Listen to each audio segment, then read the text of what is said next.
This idea of sitting on Instagram, sitting on Facebook, scrolling for 10 hours is a grave. I tell people the grave is not 6 feet below.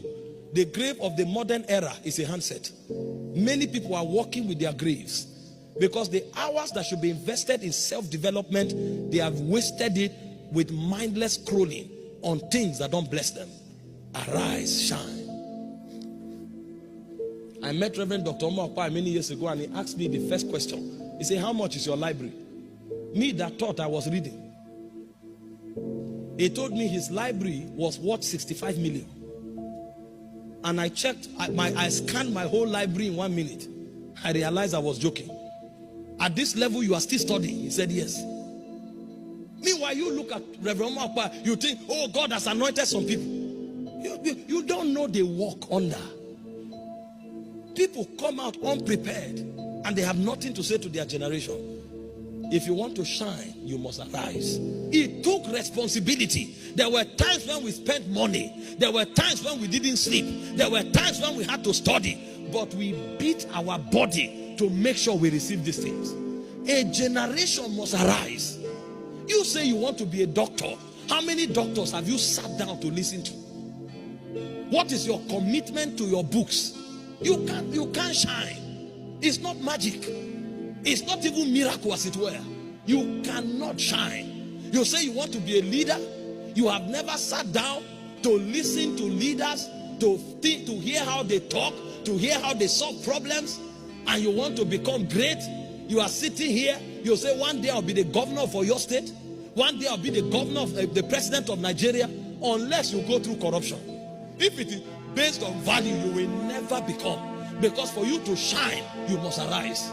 Many years ago, when I realized I had to be a public speaker, I did not just listen to A-list ministers of God. I also listened to presidents of nations. Is your life? Romans 12:11 says, be fervent in spirit, serving the Lord. If you lose service, you lose fervency.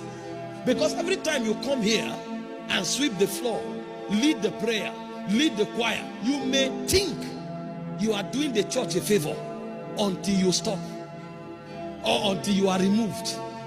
Then you will now be shocked that the burden that comes to your heart when you want to lead worship, that leads you to prayer, that burden will no longer be there because the responsibility is no more. And after 3 weeks, after 1 month, you'll discover that flesh will begin to resurrect, because flesh was mortified. If you don't keep it mortified, it will resurrect.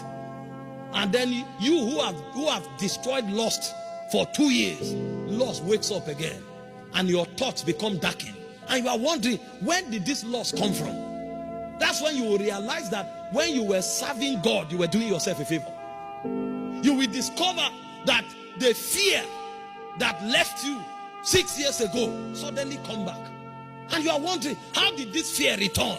It returned because you died. Your service stopped.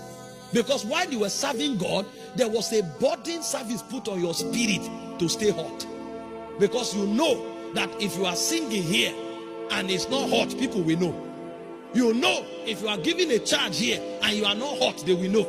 You know that you can't do the biddings of God if you are not on fire for God. So that service compelled you to sustain intensity. Now that there's no more service, you discover that fire begins to go down. There are those who are fanned by fasting. There are those who are fanned by worship. And there are those who are fanned by staying in the company of believers. You must find out what stirs the fire of God in you.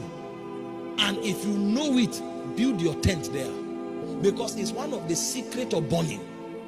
There are people, if they sit down and read for 3 hours, the fire in their spirit can literally burn their clothes. There are people that if they sit with believers and hear their testimonies, they leave that place to take mountains. There are people that if they shut the door and kneel down for 3 hours and pray, when they come out, it almost looks as if smoke is coming out of their head. And you are wondering, what is this? That's the secret of fanning. The problem with believers is that some have not even known how to fan, because they don't know if they even have flame. But if you have found how to fan your flame, stay there. If it is worship that fans you, every day carry an earpiece, at least for 2 hours. Let the songs be rolling and you are singing and praising God. Stay up, stay on fire.